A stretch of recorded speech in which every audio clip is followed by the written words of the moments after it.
Apakah di Islam itu ada istilah hukum karma untuk turunan, Pak Ustadz? Contohnya seperti ini.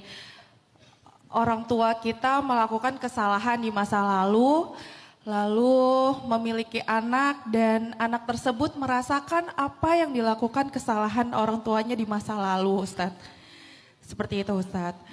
Dan apakah anak tersebut boleh menyalahkan orang tuanya karena kesalahan orang tuanya di masa lalu, karena anak tersebut berusaha untuk bisa selalu mendekatkan diri kepada Allah dan selalu memperbaiki Ustadz, dirinya kepada Allah, tapi dia merasakan apa yang dirasakan yang tidak diharapkan lah, Ustadz. Seperti itu, Ustadz. Kullu nafsin bima kasabat rahinah. Semua orang itu bertanggung jawab dengan apa yang dia kerjakan sendiri-sendiri. Sehingga dalam Islam sebetulnya istilahnya bukan karma ya. Dan teorinya juga beda dengan karma. Ada yang namanya jaza, balasan. Tapi indahnya Islam, semua akibat dan dampak buruk dari setiap dosa itu akan dianulir ketika kita bertaubat dan meminta ampun.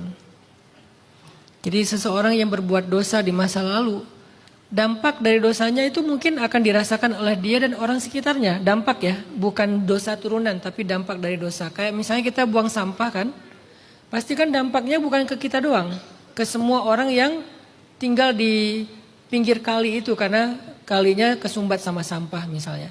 Jadi yang dosa yang buang sampah, tapi dampak dari buang sampah itu dirasakan orang banyak. Maka begitu juga dengan dosa-dosa yang lain.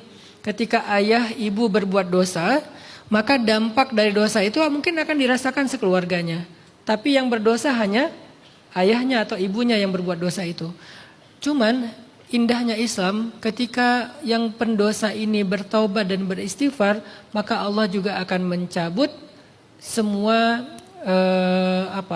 dampak-dampak yang harusnya dia alami sebelum dia alami. Kalau udah terlanjur dia alami akan lanjut. Misalnya dia dosa pakai obat-obatan, kan dampaknya ke kesehatan fisik dia ya. Dia dosa misalnya dia merokok sehingga dia mengalami gangguan pernafasan.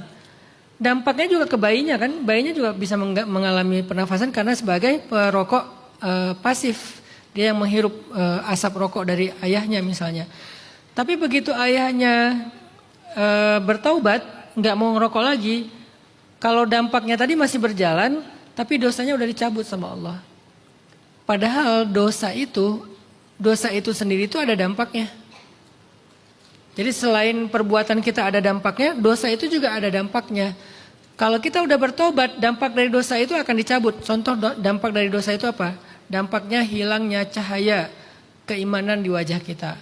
Kedua, hilangnya cinta Allah kepada kita. Ketiga, hilangnya cinta orang-orang soleh kepada kita. Keempat, hilangnya keberkahan hidup. Kelima, hilangnya ketenangan hati. Keenam, hilangnya khusyuk dalam sholat. Banyak dampak-dampak dari dosa. Yang paling ketara adalah begitu kita bikin dosa, dampaknya langsung berdampak kepada ibadah kita. Pasti ibadahnya gak nyaman lagi. Begitu kita bertobat, dampak itu Allah tahan, gak jadi diberikan. Kecuali yang sudah kita rasakan tadi. Yang kita rasakan tadi apa? Dampak dari perbuatan kita. Gara-gara ngerokok ya pernapasannya terganggu. Gara-gara drugs akhirnya dia sakit. Gara-gara seks bebas akhirnya dia HIV dan seterusnya. Itu kan dampak-dampak yang dia rasakan sebagai akibat dari perilaku dia. Tapi kalau dampak dari dosa enggak. Begitu dia bertaubat walaupun dia udah HIV, kalau dia udah bertobat dari dosa zinanya, maka Allah akan kembalikan keberkahan hidupnya. Allah akan munculkan cahaya di wajahnya. Allah akan berikan dia nikmat dalam ibadah. Diberikan seperti orang yang tidak berbuat dosa. Cuman dampak dari perilakunya tetap. Sakitnya, masalah-masalah yang dia timbulkan tetap ada. Jadi saya nggak tahu konsep karma seperti apa. Kalau karma itu kan kayak diturunkan atau nanti terjadi lagi di kemudian hari. Kayak nggak ada jalan untuk terhindar. Kalau Islam ada jalan untuk menghindarinya adalah taubat. Jalan untuk menghindarinya adalah istighfar kepada Allah. Sehingga kalau orang tua udah bertobat dan istighfar, harusnya kita nggak perlu larut dalam menyalahkan mereka. Itu yang pertama. Yang kedua, Semua orang bisa memperbaiki keadaan. Bahkan pendosa pun bisa memperbaiki keadaan ketika dia udah terlanjur berbuat dosa. Apalagi kita sebagai anak yang gak melakukan dosa yang sama. Kenapa kita malah hanya mencari validasi keadaan kita dengan menyalahkan orang tua? Kita punya pilihan. Fa'alhamaha fujuraha wa taqwaha. Semua orang dikasih pilihan sama Allah untuk menjadi orang yang durhaka atau menjadi orang yang bertakwa. Maka pilihan itulah yang kita pertanggungjawabkan. Mbak siapa tadi? Mbak Naila ya. Mbak Naila, yang kita pertanggungjawabkan itu adalah pilihan kita sebagai anak.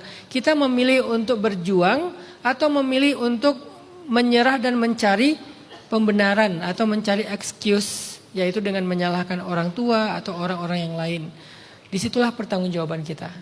Jadi saya kira nggak fair kalau kita hanya menyalahkan orang tua. Tapi banyak banget masalah Ustadz. Ya kalau kita banyak masalah, coba muhasabah diri.